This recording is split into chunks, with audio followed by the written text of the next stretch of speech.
A war hero went on live TV and publicly called Muhammad Ali a coward.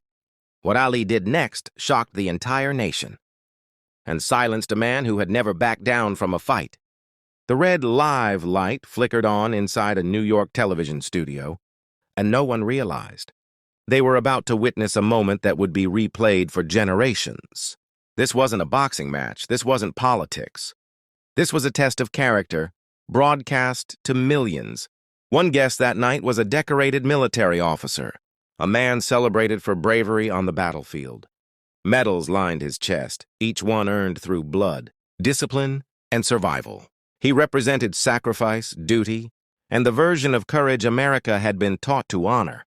The other guest was Muhammad Ali, world heavyweight champion, outspoken, controversial, and still judged by many for refusing to fight in a war he believed was morally wrong.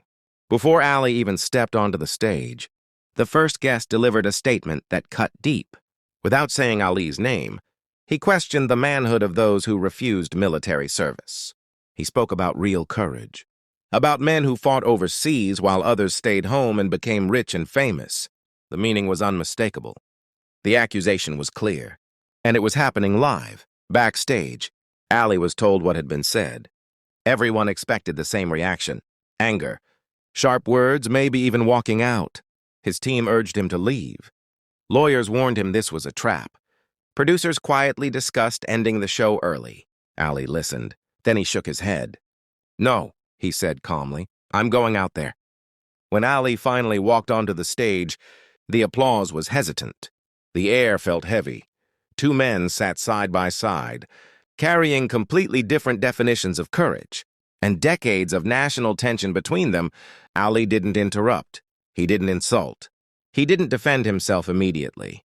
Instead, he stood up. He walked toward the man who had just humiliated him on national television and extended his hand.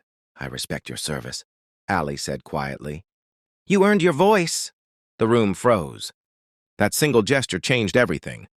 Then Ali spoke, not like a boxer, not like a celebrity, but like a man explaining a painful truth.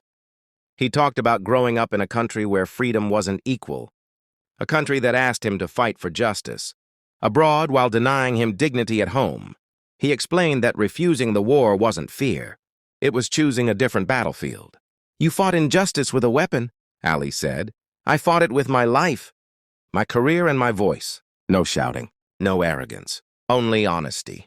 The man who had come prepared to condemn him began to struggle with his certainty. The audience, silent moments earlier, leaned forward. For the first time, this wasn't about who was right. It was about understanding. By the end of the conversation, the accusation collapsed under its own weight.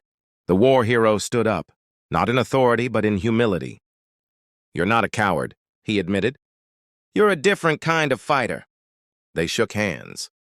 Then they embraced. Live, unscripted, unforgettable. That night didn't end a war. It didn't erase disagreements, but it proved something rare, that strength doesn't always shout back. And courage isn't owned by one uniform, one belief, or one path. Sometimes the bravest response is respect.